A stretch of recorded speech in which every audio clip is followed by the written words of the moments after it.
Aquele neguinho. Pois é. Recentemente, o ex-piloto Nelson Piquet, em uma entrevista, ele se referiu ao heptacampeão mundial de Fórmula 1 Lewis Hamilton, que também é negro, como aquele neguinho. E é claro que houve uma grande repercussão na mídia e houve uma resposta também do Lewis Hamilton. Enquanto outros, na verdade, buscavam uma tentativa ali de defender o indefensável. E diziam, e o neguinho da Beija-Flor? Será que ele vai deixar de ser chamado de neguinho? Pois é, as expressões racistas no contexto brasileiro. É sobre isso que vamos falar hoje.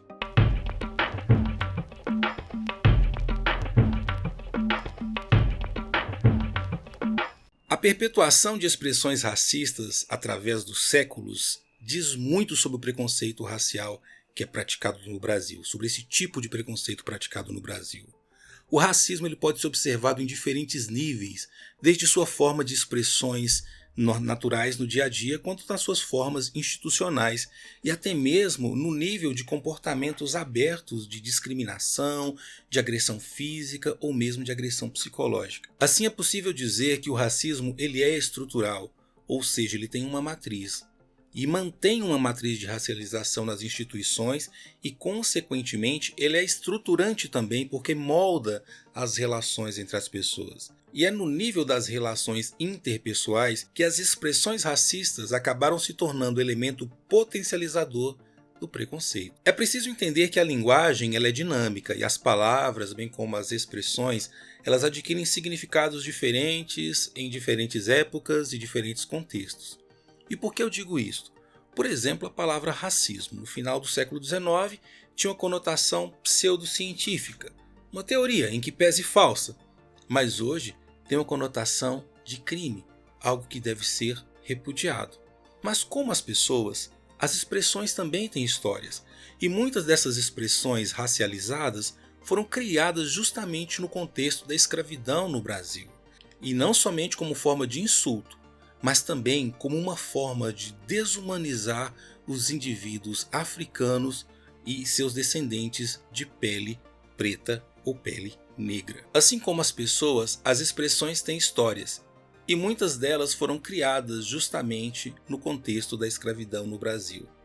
E não foram criadas somente no sentido de insultar as pessoas, mas como forma também de desumanizar os indivíduos escravizados, nesse caso africanos e seus descendentes, desumanizar seus corpos, suas mentes e suas ações. Por exemplo, as expressões lista negra, mercado negro, magia negra, elas associam aqui a palavra negra a uma carga pejorativa e ruim. Ao contrário, dentro deste mesmo exemplo, de quando é utilizado, por exemplo, a expressão inveja branca, que seria, no caso, uma inveja boa ou uma inveja inocente. Mas e as expressões cabelo ruim, pichain, cabelo duro, dentre outras nesta mesma linha?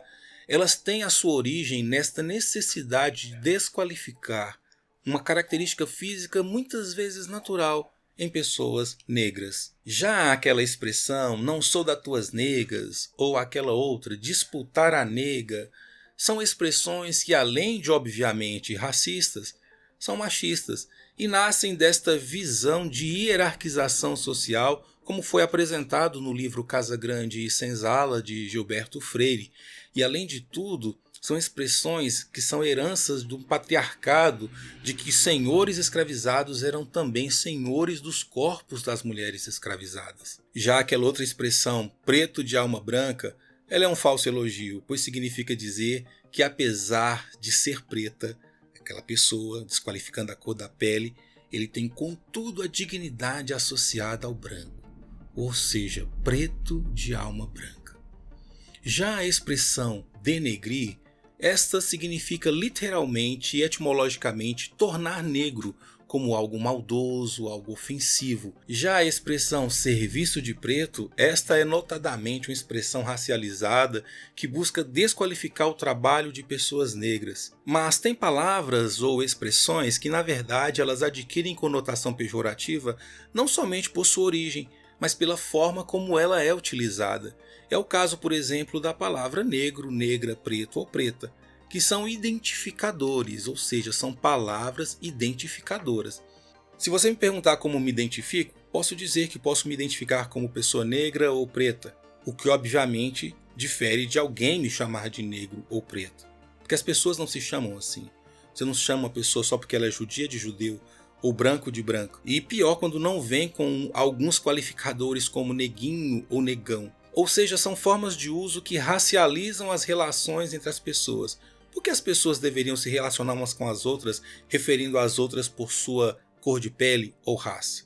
E bem recentemente, Nelson Piquet se referiu em uma entrevista a Lewis Hamilton, um grande campeão, heptacampeão mundial de Fórmula 1, que também é um homem negro ou preto, como neguinho. Lewis Hamilton, claro que respondeu: quem é Nelson Piquet? Veja bem que ele lhe chama pelo nome.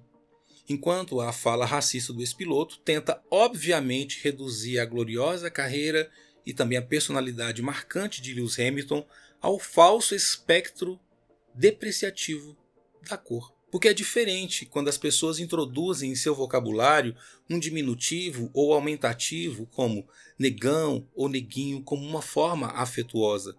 E mesmo assim, dentro desta realidade, desta forma afetuosa, é necessário que saibamos que é uma forma racializada de tratar as pessoas. Quantas vezes você ouviu a expressão neguinho fica querendo enganar a gente? Ou seja, introduzem esta palavra neguinho como sentido depreciativo, mesmo que esta pessoa não seja negra.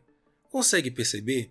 Aí talvez você se pergunte, mas e quando alguém chama a si próprio de neguinho?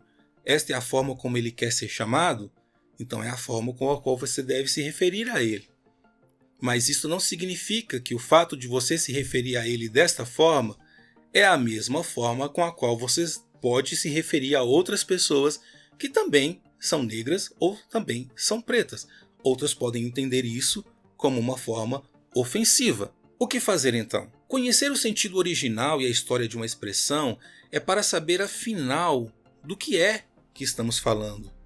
Não é apenas sobre substituir palavras ou expressões, é sobre entender e compreender e também respeitar o outro. A nossa sociedade carrega as consequências de mais de 300 anos de escravidão humana de africanos, africanas e seus descendentes. De forma que as relações entre as pessoas foram hierarquizadas pela ideia de superioridade e inferioridade associados à cor da pele, ou raça, como alguns preferirem, entre brancos e negros, entre homens e mulheres. Ou seja, não somente uma hierarquização racial, mas também de gênero que aconteceu em nossa sociedade brasileira.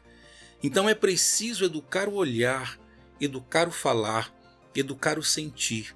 É sobretudo uma questão de educação. Ninguém nasce racista, mas se torna racista quando ensinado e exposto a uma sociedade preconceituosa. E assim ele ou ela passa a normalizar as relações de preconceito. Um dia alguém me perguntou sobre como deveria me chamar, como deveria se referir a mim. Eu lhe respondi: me chama pelo meu nome. Muito prazer, meu nome é Flávio. Eu não me dirijo às pessoas por suas características físicas, alto, baixo, mas pelos seus nomes ou como querem ser chamadas. É como foi dito por Nelson Mandela: ninguém nasce odiando uma pessoa pela cor da pele, ou por sua origem, ou por sua religião. Para odiar as pessoas precisam aprender. E se elas podem aprender a odiar, também podem ser ensinadas a amar.